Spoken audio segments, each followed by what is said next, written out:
நம்ம எல்லோரும் ஒரு குறிப்பிட்ட காலம் முன்னாடி போகலாமா? ஒரு குறிப்பிட்ட காலம் முன்னாடி போனால் அந்த தலைவிரி கோலம் என்பது இருக்காதுன்னு நினைக்கிறேன். இல்லை, கண்டிப்பாக. ஏன்னா இப்போ தான் நான் கொஞ்ச நாளாக பார்க்குறேன் இந்த தலைவிரி கோலம்லாம்.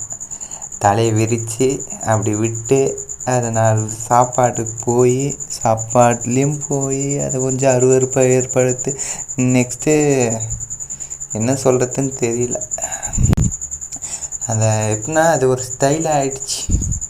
ஒரு காலத்தில் நம்ம அம்மாவுக்கு அம்மாவுக்கு மாமியார் என்ன அப்படி போய் பார்த்தீங்கன்னு வச்சிங்களேன், பின்னல் பின்னி தொங்க விட்டு அதுக்கு மலரிட்டு அதை ஒரு அலங்காரம் இதுவாக தான் வச்சுருந்தாங்க. இப்போ நீங்கள் பார்த்தீங்கன்னு வச்சிங்களேன், அந்த முடியை அப்படியே விரித்து விடு.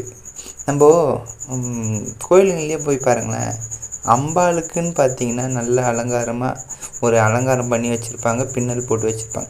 இதே காளி பார்த்தீங்கன்னு வச்சுங்களேன், ரொம்ப அப்படி விரித்து விட்டு அந்த கோபமான சாமிக்கு தான் இந்த முடியை விரித்து விட்டுருப்பாங்க.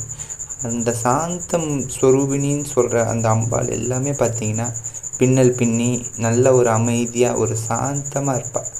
அதனால் முடிஞ்ச அளவுக்கு இனிமேல் வர காலகட்டத்திலையாவது கொஞ்சம் பின்னல் பின்னி எங்கன்னா ஒரு நல்ல ஃபங்க்ஷனுக்கு போகிற பேர் பின்னல் பின்னி ஒரு கொஞ்சம் பூ வைக்கவா ட்ரை பண்ணுங்கள். ஏன் அப்படி சொல்கிறேன்னு வச்சுங்களேன், ஒரு குறிப்பிட்ட காலத்தில் மகாபாரதத்துலேயே இந்த 14 வருஷமும் பாஞ்சாலி தேவி ஒன்றும் இல்லை, தலைவிரி கோலம் தான் இருந்தாங்க.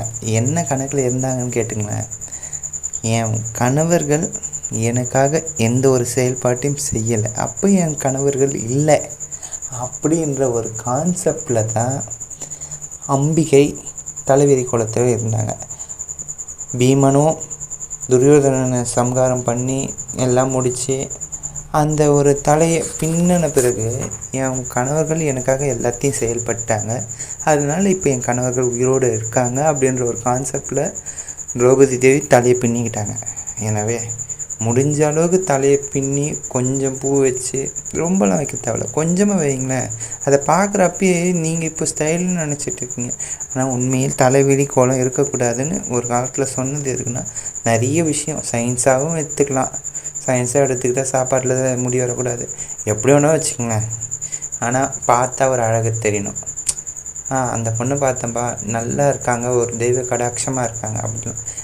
அது தலைவிரி கோலம் உண்மையாகவே அங்காள பரமேஸ்வரிக்கு தான் தலைவிரி கோலம் உண்டு. எனவே அந்த தலைவிரி கோலத்தை தவிர்த்து நல்லபடியாக இருங்க.